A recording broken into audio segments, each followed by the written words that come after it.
Alors, aujourd'hui, je voulais vous parler d'un autre thème hyper important dans la danse et qui ressemble à un duo gagnant, mais en fait, qui l'est pas du tout.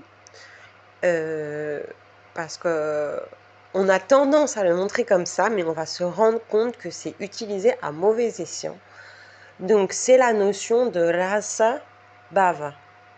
Donc, c'est pas connu de tout le monde parce que c'est une notion qu'on permet de rencontrer quand on étudie la danse, et en général la danse orientale et en général la danse indienne ou les 7 ou 8 danses classiques indiennes, ce qu'on appelle Indian Classical Dance. Par exemple le Kathak, le Bharatanatyam. Je vous permets de dire quand même que l'Odissi, ça vient de Grèce. Mais voilà, toutes les autres, le Manipuri, etc., etc. Et du coup, on a aussi un autre mot qui est en fait un mauvais qualificatif, mais que vous avez peut-être rencontré si vous avez plus étudié les cours d'art d'Occident, c'est la catharsis. Catharsis, oui, c'est ça. Qui est censé être un mot qui vient du grec ou on ne sait pas trop, et qui veut dire la relation du public et de l'artiste, ou de l'artiste et du public.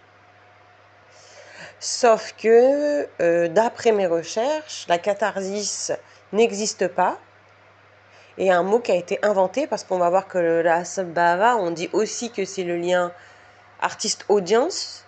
En fait, c'est complètement faux, et c'est en fait pour biaiser le travail de l'artiste. Et donc la catharsis, en fait, c'est la kathak. Kathak, ça veut aussi, c'est le nom de l'art suprême indien, mais ça veut aussi dire raconter, hein, Kathak. Kathakali, par exemple, c'est une des 7 danses de l'Inde, et c'est donc du Kathak, mais qui commence sur le temps, le Hali. Et donc, c'est pas catharsis, c'est Kathak Aisis. Et Aisis, si vous allez voir par exemple dans les mythologies vikings, c'est les maîtres du monde. Donc, en fait, Aisis, c'est ce qu'on retrouve dans mon cours sur le Rococo, peut-être, enfin, dans la série des duos gagnants, c'est ce qu'on appelle âge. Donc, le premier âge, ça veut dire le Kathak du premier âge. Ou alors le Kathak de ceux qui ont créé le monde, donc l'Olympe, parce que les Vikings sont figurés dans l'Olympe, avec un mariage métissé, je crois, les Maharajas et les Fremen.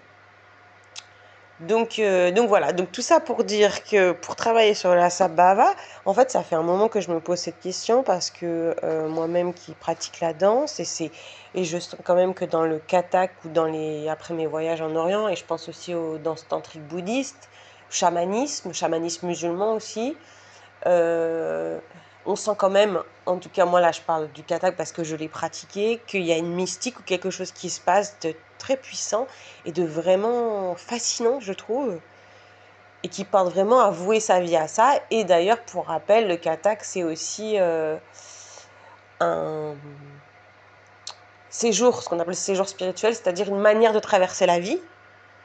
Et en général, les danseuses et danseurs de Kathak en Inde sont voués totalement à leur art, et en fait, leur art, c'est en fait l'instrument, on pourrait dire l'animal sur lequel ils montent, le cheval qui chevauche pour pouvoir vivre leur vie. En fait, ils sont complètement un.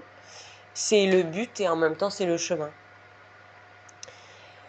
Et donc, comme la plupart des gens passionnés par ces arts orientaux, je me suis intéressée à ce qu'il avait de différent par rapport à, je pense, à la danse classique et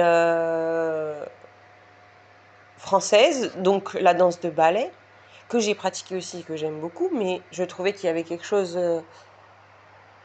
en moins, sans être péjoratif, parce que c'est un art que je pratique toujours, que j'aime autant, enfin, mais qu'il y avait quelque chose, en tout cas, qui m'attisait plus ma curiosité quand j'ai commencé à pratiquer le Kathak. Peut-être la reliance au mystique et à l'expérience mystique. Et en fait, quand j'ai fait mes recherches sur la théorie, bien que de toute façon sur le ballet, le problème est aussi qu'on n'a aucune théorie en fait, Euh, j'ai trouvé Rasa Bava et j'ai senti, même si c'était un peu mitigé dans l'explication, parce qu'on le retrouve, on a le travail justement des émotions, de l'état d'âme du danseur, etc. J'ai senti que ça s'approchait de ce que je voulais dire.